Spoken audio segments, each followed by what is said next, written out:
Hello, this is Lan Musani. Today we are starting with our next topic, that is Montfort Reform, also known as Montague-Chelmsford Reform, or also known as Act of India 1919 or Indian Council Act of 1919. This was the second major reform. First major reform was MMR, that is Morley-Minto Reform. This 1919 Montfort Reform was the second major reform. तो इसके अंदर आपकी क्या बातें हुई वो हमें बात समझना जरूरी है. सबसे पहला रिफॉर्म आया था 1909 में, ये रिफॉर्म आया 1919 में. तो ब्रिटिश की तरतीब ये थी कि British her every 10 years they will introduce a new reform. अच्छा, मॉन्फर्ट रिफॉर्म 1919 में आया. हमें ये भी बात समझनी है कि वर्ल्ड वॉर वन अभी एंड हुई है. वर्ल्ड वॉर वन शुरू कब हुई थी? 1914 से 1918 तक चली थी और 1918 में वर्ल्ड वॉर वन एंड हुई और इसके फौरन बाद 1919 में आपका मॉन्फर्ट रिफॉर्म आया. ठीक है. अच्छा, तो वर्ल्ड वॉर वन के दौरान के टाइम में ब्रिटिश ने मुसलमानों से और हिंदू से दो वादे करे थे. मुसलमानों से ये वादा करा था कि हम ऑटोमन एम्पायर को नहीं छेड़ेंगे, हम ऑटोमन एम्पायर को नहीं तोड़ेंगे. हिंदू से ये वादा करा था कि अगर अब हमारा इस जंग में साथ देते हो तो हम आपको सेल्फ रूल दे देंगे, हम आपको सेल्फ रूल अवॉर्ड कर देंगे जो आप स्वराज मूवमेंट करते आए हो. इस जंग में बस साथ दे दो, इस जंग के बाद हम चले जाएंगे, हम इंडिया को छोड़ देंगे और हम आपको सेल्फ रूल अवॉर्ड करेंगे. ठीक. तो इस बेसिस पर हिंदूज ने पहली जंग अजीम में, फर्स्ट वर्ल्ड वॉर में ब्रिटिश का साथ दिया. ठीक है. तो पर इसके बाद मॉन्फर्ट रिफॉर्म आ गए. जो हिंदूज थे वो एक्सपेक्ट नहीं करते थे कि मॉन्फर्ट रिफॉर्म आएंगे. वो तो एक्सपेक्ट कर रहे थे कि ब्रिटिश हमें पावर हमारे हाथों में देगा और ब्रिटिश इस मुल्क से चला जाएगा बहुत दूर. पर मॉन्फर्ट रिफॉर्म आ गए. तो उसका सबसे जो मेजर पॉइंटर्स है मॉन्फर्ट रिफॉर्म के वो अभी हम पढ़ेंगे. क्या था? सबसे पहला कि सेंट्रल लेजिस्लेशन. अच्छा, सेंट्रल लेजिस्लेचर क्या होती है? लेजिस्लेटिव काउंसिल का भी हमने अल्फाज सुना. वो क्या होता है? ये बेसिकली होता है law making body. Legislature is basically law. तो central legislature council is basically law making body जो कानून बनाएगी. तो उन्होंने कानून बनाने वाली बॉडी को 2 हाउसेज में डिवाइड कर दिया. एक था काउंसिल ऑफ स्टेट, दूसरा था लेजिस्लेटिव असेंबली. ठीक है. तो काउंसिल ऑफ स्टेट में 33 इलेक्टेड मेंबर्स होंगे और 27 नॉमिनेटेड होंगे. 5 साल के लिए होगी. लेजिस्लेटिव असेंबली में 103 इलेक्टेड मेंबर्स होंगे, 41 नॉमिनेटेड. इलेक्टेड का मतलब इलेक्शन के थ्रू, नॉमिनेशन का मतलब वायसरॉय नॉमिनेट करेगा कि मुझे ये बंदा चाहिए, मुझे एक्स वाई बंदा चाहिए. तो 27 नॉमिनेशन एंड 41 नॉमिनेशन. मतलब 70% इलेक्शन से होगा, 30% आपका नॉमिनेशन से होगा. तो ये क्या बात हुई? मतलब आप नॉमिनेट भी कर लो. एक तो इन काउंसिल का कोई मेन पर्पज ही नहीं, क्योंकि ये सारी जो काउंसिल है ये आपकी है एडवाइजरी काउंसिल. और एग्जीक्यूटिव पावर जो है वो किसके हाथ में है?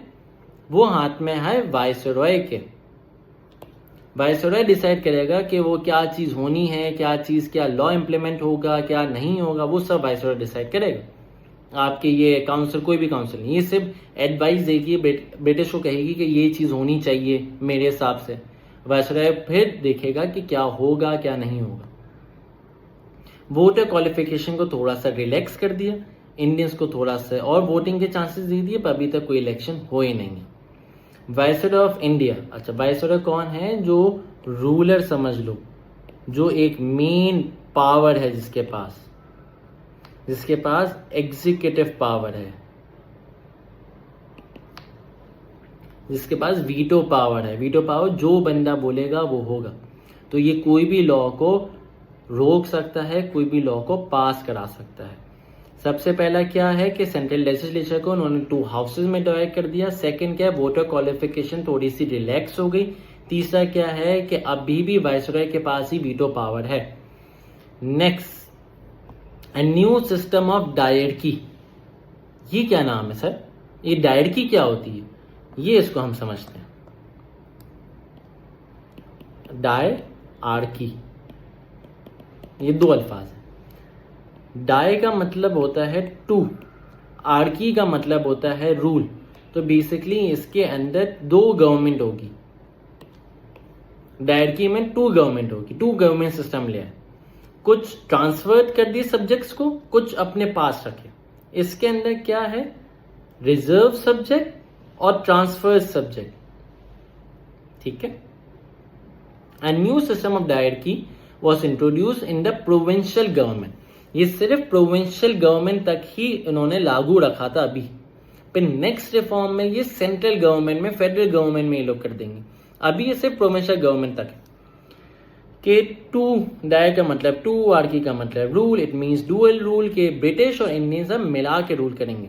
जो मैंने यहाँ आपको ट्रांसफर सब्जेक्ट कहे, इसका मतलब है कि ये ट्रांसफर होंगे इंडियंस को, और जो रिजर्व सब्जेक्ट हैं ये रहेंगे ब्रिटिश के पास। The administration of provinces were divided between chief minister and governor. The thing to understand here is the chief ministers were to be elected, so they represented the people of that province. तो यहां पर जो CM मैंने लिखा है इसका मतलब है चीफ मिनिस्टर। तो इसका क्या मतलब हुआ, the thing to understand is the chief minister will be elected, so they represent the people of the province. On the other hand, the governors were selected and appointed by the viceroy, which means that they were not the representative of the people.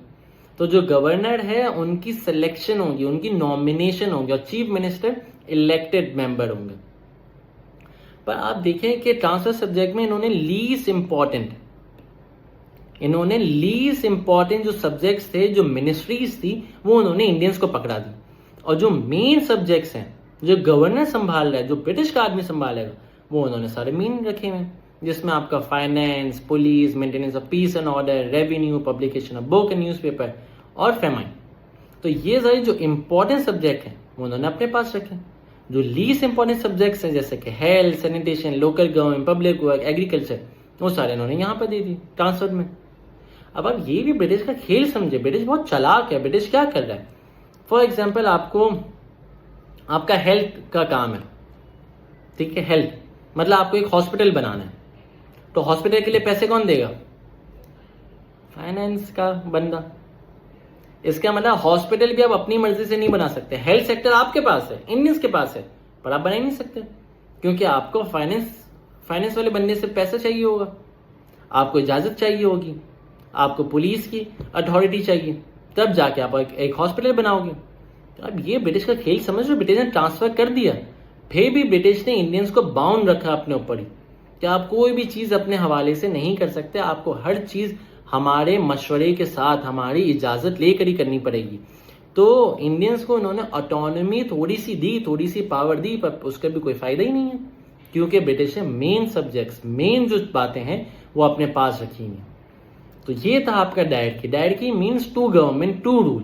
कुछ transfer subject थे, कुछ reserve subject थे। Important subject reserve थे जो उन्होंने अपने पास रखे थे, ट्रांसफर इन्होंने करे थे इंडियंस को कुछ सब्जेक्ट्स, वो आपके थे लीस्ट इंपॉर्टेंट सब्जेक्ट्स। तो रिलैक्सेशन हो गई, वोटर क्वालिफिकेशन में थोड़ी सी रिलैक्सेशन हो गई, वायसराय अभी भी वीटो पावर है, ये इन्होंने फजूल सी डायरकी निकाल दी। फिर central government under viceroy would look after the following subjects: whole of India, defence, foreign affair, railway, telegraph, foreign trade and currency. New provinces इन्होंने बना दिए, जिसमें आपकी 8 प्रोविंसेस अब हो गए, जिसमें आपका था बंगाल, असम, बिहार, बॉम्बे, मध्य प्रदेश, उड़ीसा, पंजाब एंड उत्तर प्रदेश, यूपी, और सुन यूपी। तो आपके ये 8 प्रोविंसेस हो गए, असम, बंगाल, बिहार, बॉम्बे, मध्य प्रदेश, उड़ीसा, पंजाब एंड यूपी।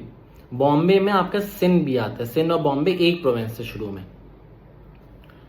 ये इंपॉर्टेंट बात, separate electorates were awarded to Muslims. Again 1909 के मोहल्ले मिंटो रिफॉर्म में भी इन्होंने मुस्लिम्स को सेपरेट इलेक्टोरेट्स अवॉर्ड करे थे, और इन्होंने 1919 मॉन्टेज चैम्फर्ड रिफॉर्म में भी इन्होंने मुस्लिम्स को सेपरेट इलेक्टोरेट्स अवॉर्ड करे, जिसकी वजह से जो हिंदूज हैं, जो कांग्रेस है, वो बड़े गुस्सा थे, वो बड़े नाखुश थे कि आपने दोबारा से सेपरेट इलेक्टोरेट्स मुसलमानों को क्यों दे दी, क्योंकि कांग्रेस का मानना है ज्वाइंट इलेक्टोरेट, और ब्रिटिश और मुसलमान चाहते हैं सेपरेट इलेक्टोरेट्स, और ब्रिटिश ने उनको अवॉर्ड भी कर दी।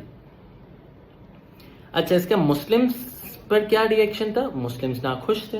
मुस्लिम क्यों ना खुश थे? क्योंकि मुसलमानों की खिलाफत मूवमेंट उस वक्त चल रही थी। तो खिलाफत मूवमेंट जब चल रही है तो आपको इसको तो इग्नोर करना ही था, मॉनफर्ड रिफॉर्म का आपको रिजेक्ट करना था। ऑटोमन एम्पायर खतरे में था, होली प्लेसेस वाली बात, खिलाफत मूवमेंट वाला अगर आपको लेक्चर देखना है तो आप ऊपर वाली वीडियो पर क्लिक करें। तो मुस्लिम लीग जो है वो भी ना खुश थी और कांग्रेस जो है वो भी आपकी बड़ी नाराज थी। क्योंकि कांग्रेस इसलिए नाराज है क्योंकि कांग्रेस को आपने वादा करा था कि आप कांग्रेस को सेल्फ रूल दोगे, आपने सेल्फ रूल दिया नहीं। कांग्रेस एक्सपेक्ट करी थी अगर सेल्फ रूल अगर आप सेल्फ रूल ना दो तो आप उनको कुछ एग्जीक्यूटिव पावर दोगे, और एग्जीक्यूटिव पावर के जरिए आपने क्या दे दिया उनको? डायरेक्टरी, जो कि बिल्कुल फजूल थी। मैंने आपको शुरू से कहा कि डायरेक्टरी तो यूजलेस है क्योंकि मेन सब्जेक्ट वहीं पर ही ब्रिटिश के पास जाओ, वाइसरॉय ही डिसाइड करेगा क्या होना है क्या नहीं होना। तो एग्जीक्यूटिव पावर अभी भी ब्रिटिश के पास थी, वाइसरॉय के पास थी, जिससे जो मुसलमान थे और कांग्रेस से वो बड़े नाखुश थे। इसका हम 7 मार्कर पढ़ते हैं। 7 मार्कर है कि why were the Montford reform of 1919 opposed by Indians. देखो मैंने मुस्लिम नहीं लिखा ना, मैंने हिंदूज लिखा, क्योंकि मुस्लिम हिंदूज दोनों को इस मॉनफर्ड रिफॉर्म से मसला था। ये एक फेलियर रिफॉर्म था, फिर भी ये मोर देन 10 years चला। The demand of self rule hadn't been fulfilled to an extent Indians had wanted and the need that had increased subsequently। तो सेल्फ रूल की जो बात थी वो हिंदूज इंडियंस को बहुत ज्यादा चाहिए थी, बहुत शिद्दत से चाहिए, और आपने उनको दिया ही नहीं, इसलिए वो नाराज हो गए। दूसरा, सिस्टम ऑफ डायरेक्टरी अभी भी वो अपील नहीं पैदा कर रही हिंदूज में। इंडियंस को ये चीज चाहिए नहीं, इंडियंस को ज्यादा एग्जीक्यूटिव पावर चाहिए, इंडियंस को अपने हाथ में कुछ पावर चाहिए, वो अपने बलबूते पर कुछ कर सकें। Main power was still in the hands of the viceroy, still had veto power and could pass any law he liked or dismiss any law he liked। तीसरा रीजन, ये 7 मार्कर है, why were the Montfort reform of 1919 was opposed by Indians।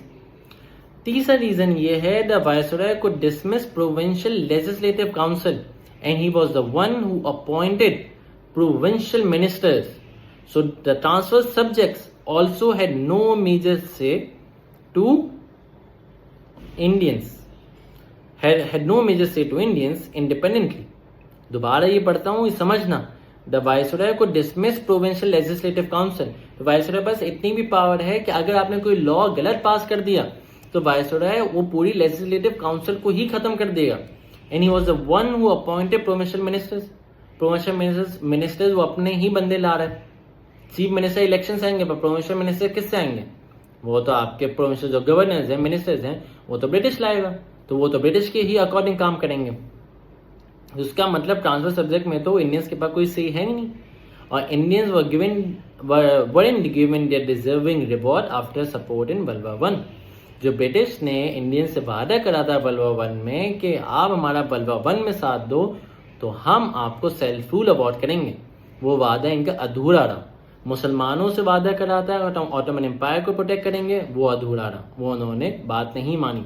India Hindu से भी वादा करा था self rule का, वो भी बात नहीं मानी, इसलिए इंडियंस को रिजेक्ट करना ही पड़ा मॉनफर्ड रिफॉर्म। अगर मॉनफर्ड रिफॉर्म का 4 मार्कर आता है तो आपको बेसिकली ये डिटेल्स लिखनी है कि मॉनफर्ड रिफॉर्म कब आया, मॉनफर्ड रिफॉर्म में क्या था, Montford reform was rejected by both Hindus and Muslims, क्यों करा, ये आपको लिखना है।